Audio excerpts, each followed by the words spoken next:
اهلا بيكم في قناة All About the Design، كل شيء عن الديكور. عايزة اقولك باختصار ازاي تنجز على نفسك الوقت وتبقى مهندس ديكور شاطر من البداية كده، من اول فيديو تسمعه في القناة لاخر فيديو.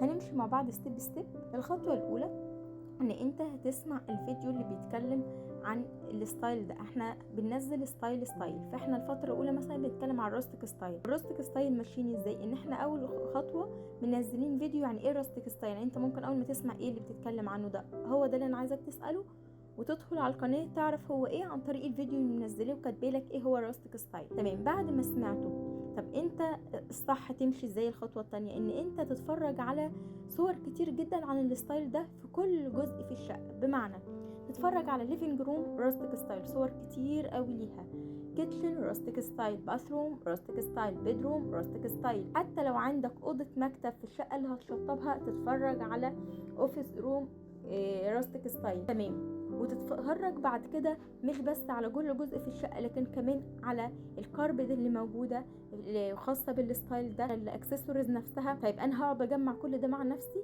لا، انا وفرت عليك كل ده من خلال قناه All About Design، كل شيء عن الديكور. تفتح الفيديوهات في البلاي ليست هتلاقيهم مترتبين، تفتح فيديو ورا التاني هتلاقي نفسك الدنيا سهله قوي وفهمت اللي انا بحكي عنه ده.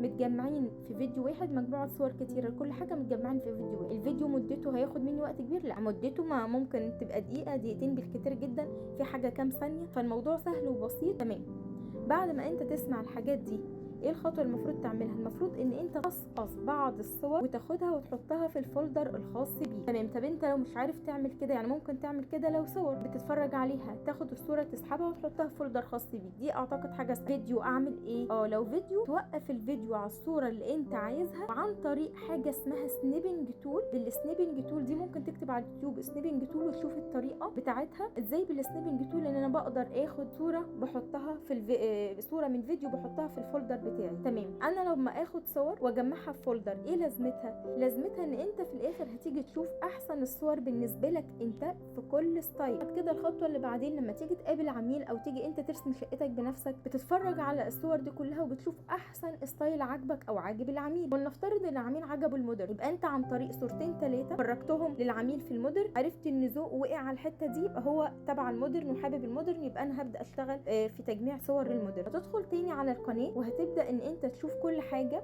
خاصه بالمودرن. هتلاقي صور الليفنج روم مودرن ستايل، صور الكيتشن مودرن ستايل، كل جزء في الشقه فيه للمودرن، حتى السجاد وحتى الستاير وحتى الاكسسوارات بتاعه المودرن ستايل هتلاقيها جوه فيديوهات سريعه جدا موجوده متجمعه ومختارين تقريبا احسن الصور اللي بتلخص عليك ازاي تبدا ترسم بالمودرن. تمام، انت كده جمعت تقريبا الشقه كلها في خيالك بالمودرن ستايل للعميل او اللي انت عايزه. هبدا بقى ايه؟ ارسم الرسومات دي عن طريق برامج 3D. ده كمان هناخده بس في فيديوهات تانية جايه بعدين وبطريقه مختصره. يعني ممكن في اسبوع تكون مخلص الثلاث برامج اللي هنتكلم عنهم سواء سكتش او لوميون او فوت، وتبدا ان انت ترسم ده وتفرجه للعميل شقه كامله متكامله بالستايل اللي هو عايزه عن طريق صور 3D مش مجرد صور من على النت 2D.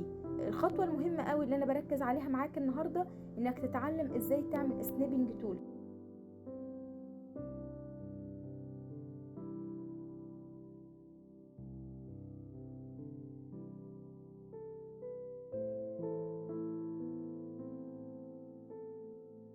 كده يبقى احنا خلصنا السنيبنج تول اللي هو كان حاجه نقطه مهمه جدا جدا في ان انت تجمع من اول فيديو لاخر فيديو على القناه الصور اللي انت بيها تبقى مهندس ديكور شاطر جدا وتنجز مع نفسك الوقت، مش تستنى لما تخلص وبعدين تبدا تكتشف ايه اللي المفروض كنت تعمله من الاول. لا، ده تعمله من اول خطوه تبدا تتفرج فيها على قناه All About Design.